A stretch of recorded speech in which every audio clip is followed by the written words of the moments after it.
Otoo guyyaa gammachuu ofii eeggatanii biyya lafaa kanarra dhabamu rabbiin nama haa baasu. Waa'ee qananii irratti raachee wanta jedhee waliin dhaggeeffannaa isiniin jira. Ashama harka fuune hordoftoonni koo akkam jirtu nagaa keessanii annagaadha rabbiin galannaa ta'u isinis nagaa guutuu qabaadhaa isiniin jira lafa jirtanitti. Waa'ee mucayyoo kanaa jechuudha namoonni hundumtiyyuu gurra isaa qeessee akka dhaggeeffachaa jiru gama sooshaal miidiyaatiin poolisii wanta ibsa baasuu dhaggeeffachaa akka jiru beekamaadha jechuudha. Anillee akkasuma jechuudha baay'ee tokkoon dhaggeeffachaatii jira.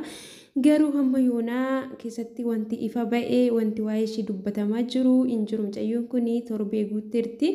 Akkuma beekamu torbee boruu kamisa keessa fa'aa guyyaan dhaloota ishiitii akka kabajamuudhaaf jiru kan dubbatamaa jiru.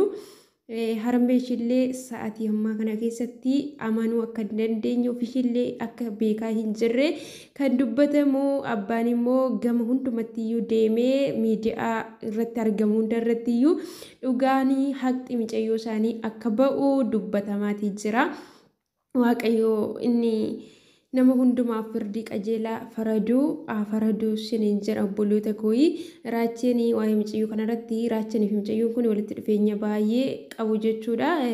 Karaa dhimma hojiitiin illee waan tokko tokko wal wajjin hojjechaa turanii mucayyoon kun nama hunduma wajjin illee walitti dhufeenya guddaa qabdi. Maal akka ta'e rabbi qofatu beeka jechuudha. Sanaan duratti abbaa manaa ishii yookaas immoo kaadhima ishii isa jedhamu irratti yaaliin ajjechaa akka ture makiina isaallee jalaa rukutame tuubboo keessallee akka jalaa baqatee akka sanaan duun isaa akka hafe isaa fi ishii gidduu jaalalli guddaan akka jiru inni yoo wanti tokko kan irra ga'ullee jiraate ishiin illee isa biraa afuu akka hin dandeenye kan ishii yeroo mara dubbatti jedhamu. Egaa hamma immoo ishii kaan gara ishii ga'an immoo gara isaa goruudhaanii garuu uumanii kan dubbatan baay'eetu jira. Garuu dhugicha kan beeku waaqayyoo fi isaanuma jaruma jechuudha. Hundaafi waaqayyo haa faradu. Raacheen immoo dhimma isaanii keessa akka seenee ati itti dhuftaa hiriyoota isaaniiti waan taateef dubbadhu jedhanii yeroo namoonni baay'een gara isaa dhaqanii wanticha keessa bakka seerri qabee jira waan ta'eef keessa galuuti akka hin barbaanne seerri gara baasetti baasee dhugaa jiru akka himu kan inni dubbachaatii jiru. Akka inni jedhes immoo dhuguma wanta hin beekne keessa seenanii gaafa waan argan gaafa borcamu abbaa firdii ta'uu keenyadha. Abbaa firdii immoo uumaa nama hundumaa isa lubbuu nama keessa kaa'edha siniin jira. Kanaafiyyuu namoonni tokko tokko taa'innaadhaanii yaada nu keessa dhufe otoos gara sooshaal miidiyaatti baasuu dhiifnee baay'ee bareeda siniin jira. Ana keessa yaada hedduutu jira. Yaadni na keessa jiru sun immoo taa'innaadha. Ta'innaan immoo waan ta'e tokko otoo hin taane shakkiidha jechuudha. Kanaaf raacheen maal jedhee isa jedhamu mee waluma wajjin dhaggeeffanna. Gadda nama hundaati. Gadda Oromoo illee miti. Gadda Oromoo gadda ilma namaa hundaati. Maal akka haasa'amu barbaadan samtiingi maalan jedha maalan akka haasa'u barbaadan. Seerri qabateera seerri adda baasaa jira miti. Namni isin garuu maaliif namni waan hundumaa irratti akka galee hambuu caarraqu maaliif barbaadu qoyse? Maalidha isin garuu qoy? Namuu gaafii bar namuu kan waan hin beekne keessa galee kan borcaa ooluuf daafii keessaniin baay'ee. Namuu waan hundumaa irratti haasa'uu hin qabu. Ishii faamilii namuu waan beeku qofa haasa'uu qaba ishii.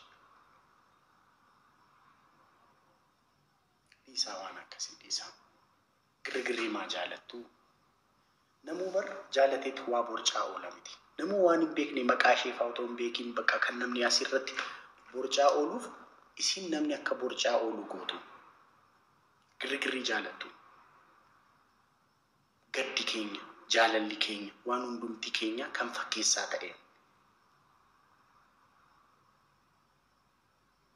Dhiisaa meeshii. Namni hundumtuu galee waan hundumaa akka borcuun godhina. Tasgabbaa maalu? Xinnoo tasgabbaa. Gaariidha tasgabbaa. hanga ta'ee amma danda'amettillee karaa danda'ame hundumaanii waa'ee mucayyoo kanaa akka dagatame yookaan immoo irraanfatamnee hin hafnee fi haqni ishii akka ba'uu fi sooshaal miidiyaa hundumarratti karaa qabnuun sagalee ta'uu fi dhugaa ishii akka hin dhokanne mucayyoon kun ofii ishiitiin of ajjeestes yoo ta'e namni yoo ajjeesillee karaa sanaanii wanti beekamaa ta'e tokko uummataaf akka ifa ba'u sagalee ta'uu fi irraan kan hafe waan akkanaati waan akkasiiti jennee yaada nu keessa dhufeeni murteessuun baay'ee ulfaata maaliif ishiinis kan Oromooti abbaan manaa ishii sunillee kan Oromooti kanaaf iyyuu mucayyoo kana waan dhabnee fi wanta hin taane isarrattis dubbachuuti hin qabnu shiniin jedha.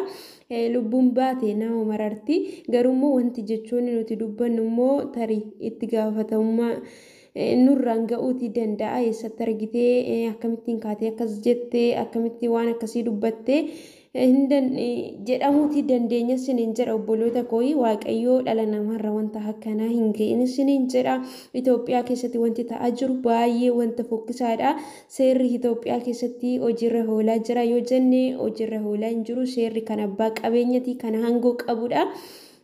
Mucayyoon kun immoo ammasuu hanga beekamtii qabduu fi sagalee ishii gara miidiyaatti ba'ee sagaleen ta'amaaf jira waan ta'eef ilmaan hiyyeessota kan gudeeddamte kan rarraafamte wanti hedduun kan miidhamni garagaraa irratti ta'e hamma yoonatti abbaa isaayyuu beekamee namni ajjeeseyyuu kan beekame hamma yoonatti seeratti akka hin dhiyaanne irra deebiidhaan iyyuu maatiin warra dhalli isaanii jalaa boqottee dararaa gurguddaa keessa akka jiranii kun rabbi biratti baay'ee tokko waan jallaadhaa fi wanta hamaadha wanta akkasiitti Itoophiyaa keessatti kan raawwatamaatii jiru lubbuu fi waaqayyoomatti kennachuudha malee baay'ee ulfaata siniin jedha hordoftoota koo kanaaf iyyuu of eeggannoo gochuun gaariidha siniin jedha wanta haasofnu keessattis amma ta'e garuu mirgi dubartootaa akka eeggamu kallattii hundumaan iyyuu sagalee waliif ta'uun baay'ee barbaachisaadha siniin jedha viidiyoo biraatiin amma walitti deebinee dhufnutti nagaan naa turaa siniin jedha hedduu sin jaalladha